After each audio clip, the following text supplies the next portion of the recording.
Alors moi je m'appelle Kitri, j'ai 24 ans et j'ai fait une école de commerce et donc là je suis sur la fin de mes études donc je suis spécialisée plutôt en marketing. J'ai grandi dans une famille catholique donc j'ai été baptisée à un peu plus d'un mois. Alors au début quand on est tout petit ça s'appelle l'éveil à la foi, en gros c'est le caté vraiment pour les petits. Je sais plus à quel âge tu commences ça mais 5 ans un truc comme ça, enfin en maternelle. Ensuite le caté, donc ça c'est toutes les semaines le mercredi. Donc j'ai fait ma première communion à 8 ans avec le caté. En 6e, je pense, j'ai fait ma profession de foi. Ensuite, j'ai continué au lycée, j'ai fait ma confirmation à 15 ans. Et après, j'ai un peu arrêté l'aumônerie. Enfin, j'ai eu un petit moment où j'ai plus trop fait grand-chose. Je suis rentrée en prépa. J'avais plus d'activités liées à la foi. De 8 ans à 16 ans, j'ai fait du scoutisme aussi. 9 ans de scoutisme. Et là, aujourd'hui, je continue un peu. Je suis partie d'un groupe d'une frate, donc en gros, c'est un groupe de jeunes pros. On se retrouve toutes les 2 semaines. On a un petit moment sympa où on vient, on mange, etc. Et après, on a à chaque fois un topo qu'on va lire et on va parler dessus, etc. Des temps de prière. Donc voilà, c'est un truc qui a été vraiment de manière hyper fluide et à travers toute ma vie jusqu'à maintenant. Les plus belles expériences que j'ai vécues, ça a pu être lié à la foi. Enfin, tout à l'heure, je parlais du scoutisme. Par exemple, du scoutisme, j'ai vraiment vécu des expériences trop bien. Dans ce genre d'événement, ouais, t'as un truc où tout le monde met de la bonne volonté. Et en fait, t'as un mélange de relations humaines qui sont hyper fortes. Si je prends l'exemple d'un camp, ça va être sur 2 semaines. T'as vraiment cette idée où tu mets un peu ta vie en pause pendant 2 semaines. T'es vraiment à l'écart de toute la vie classique, de tout ton quotidien. Tu as vraiment cette idée de service, etc.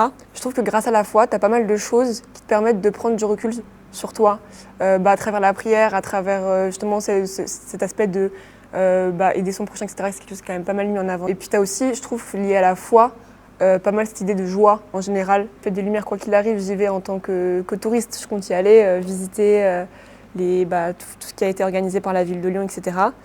Et après, ouais, moi je compte cette année aller à la procession. Je ne l'ai jamais faite encore.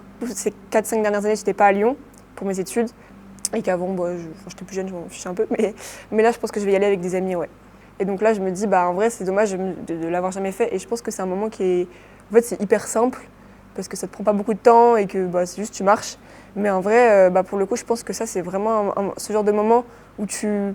Je trouve que c'est important, justement, dans la foi, d'avoir ce genre de moment parce que ça te rassure vraiment. C'est des moments qui sont beaux, même je veux dire d'un point de vue, à mon avis, d'un point de vue visuel, ça va être beau parce que tu as les lumières, etc.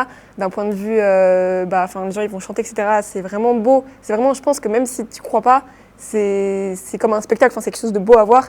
Et du coup, comme en plus il y a l'aspect foi, ça rend quelque chose qui est vraiment chouette à vivre, je pense. Et du coup, je me dis, là, je l'ai toujours pas fait, donc comme j'y vais avec des amis, ça va être sympa. Le fait qu'on soit lyonnais, ça change tout. La fête des Lumières, avant d'être la fête des Lumières, c'est la fête de l'Immaculée Conception. Donc c'est une fête à la Vierge Marie. C'est un dogme à l'échelle du monde. Le fait de le fêter à ce point-là, c'est quelque chose qui est vraiment propre à Lyon. Et par exemple, moi je sais que mes parents, avant d'arriver à Lyon, c'est pas quelque chose qu'ils fêtaient particulièrement. Donc je pense que le fait d'être lyonnais, ça joue, parce que si j'étais pas lyonnaise, typiquement les années où pendant mes études j'étais pas à Lyon, j'ai pas fait quelque chose de particulier pour le 8 décembre. En fait, c'est le genre de fête où je trouve que c'est très chouette d'un point de vue, je veux dire, la fête des Lumières en elle-même, d'un point de vue commercial, entre guillemets. Je trouve que c'est hyper chouette, c'est un moment trop sympa et moi, dès que je peux, j'y vais. J'ai même déjà invité des amis qui sont pas lyonnais pour leur montrer, etc. Je trouve que c'est hyper convivial, très beau, très chouette. Mais c'est vrai que c'est le genre d'événement où tu te dis, un peu comme Noël, faut pas oublier d'où ça vient à la base. Et c'est quand même chouette de savoir qu'à l'origine, c'est lié à Marie, c'est lié à l'histoire qu'a Lyon avec Marie, etc. Donc je pense que c'est toujours chouette de lier les deux et de ne pas rejeter l'aspect un peu touristique, commercial, festif de la chose et l'aspect plus religieux, quoi. Moi, je pense que c'est un gain de visibilité. Je pense pas que ce soit un frein parce que, en fait, du coup, maintenant, c'est devenu une tradition à Lyon. Je me dis, s'il n'y avait pas ça, est-ce que moi, même en tant que catholique, j'aurais plus fêté que ça à l'Immaculée Conception? Je suis pas sûre. Les églises, elles sont encore plus ouvertes ce soir-là. Il y a pas mal de gens qui vont justement essayer un peu de témoigner, etc. Enfin, si pendant la fête des Lumières, vous passez devant une église, surtout si c'est sur un chemin proche d'un événement, c'est sûr qu'elle sera ouverte et c'est sûr qu'il y aura des gens. C'est un moment où il y a plein de touristes. Les touristes, ils vont forcément aller visiter Fourvière, Saint-Jean, etc. Là, en général, il me semble que tu as des gens un peu qui viennent et qui t'expliquent tu sais pourquoi il y a ça aujourd'hui, etc.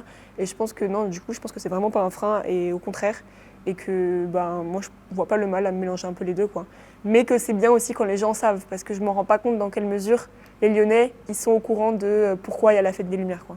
Alors le 8 décembre, en tant que bonne lyonnaise, mettre des lumignons à mes fenêtres, évidemment. Première chose, c'est la base. J'irai me balader dans Lyon, etc., voir un peu ce qu'ils ont préparé. Et du coup, le 8 décembre, si je dis pas de bêtises, tu as cette procession de Saint-Jean à Fourvière qui est suivi par une messe des jeunes à Fourvière, donc je pense que j'irai. C'est un peu ce truc de un chrétien seul et un chrétien en danger. En fait, la foi, sincèrement, quand t'as personne autour de toi qui croit, c'est assez dur à tenir. Et donc moi, je pense que c'est hyper essentiel de y aller, d'être entouré pour la foi. Et c'est vrai que quand c'est des jeunes, c'est encore mieux parce que si tu vas qu'avec des personnes plus âgées, des parents, etc., ça peut être plus par habitude, etc., plus parce que, je suis pas catholique parce que mes parents le sont. Enfin si, je le suis parce qu'ils le sont, mais pas que. Et c'est vrai que pouvoir y aller avec d'autres jeunes, tu te dis, en fait, je suis pas la seule, ça t'encourage. C'est toujours plus facile d'y aller à 2, à 3, de se motiver entre soi. Et je pense que de manière générale, la religion, je pense toutes les religions, mais tu as un peu cet aspect de communauté. Et c'est un truc qui se partage et forcément, tu as de l'intime, beaucoup d'intime, mais c'est aussi quelque chose qui se partage. Et même, je pense que c'est hyper important de pouvoir. C'est cool de pouvoir discuter de ta foi, justement, si tu veux évoluer, par exemple. Si tu restes tout seul dans ton coin et que tu gardes tout pour toi, surtout à notre âge, je pense que c'est un peu difficile, surtout quand c'est plus vraiment la norme d'être catholique. Du coup, c'est vrai que c'est sympa de voir qu'il y a d'autres gens autour de toi qui ont ton âge, qui ont la même vie que toi et qui sont comme toi, quoi. Tu as cet aspect de oui, c'est sûr que je sais pas, tu vas 100 ans en arrière, tout le monde allait à la messe, tout le monde était catholique, etc. Aujourd'hui, tu as plus grand monde. Mais en revanche, là, depuis 1 ou 2 ans en France, au contraire, tu as un peu un regain de foi parmi les jeunes. Tu as pas mal de catéchumènes. Donc, les catéchumènes, c'est justement des adultes qui demandent à être baptisés. Moi, par exemple, j'étais baptisée enfant. Et en fait, là, tu as eu un regain, je crois, 17 000 l'année dernière, de jeunes ou d'adultes qui ont demandé le baptême. Alors, ça s'explique aussi parce que justement, 100 ans en arrière, ces jeunes, ils auraient été baptisés enfants. Donc, voilà, faut bien sûr remettre dans le contexte et tout. Mais je pense qu'au contraire, tu peux avoir un peu des gens qui se reposent plus de questions, qui vont au moins être curieux et voir comment ça se passe.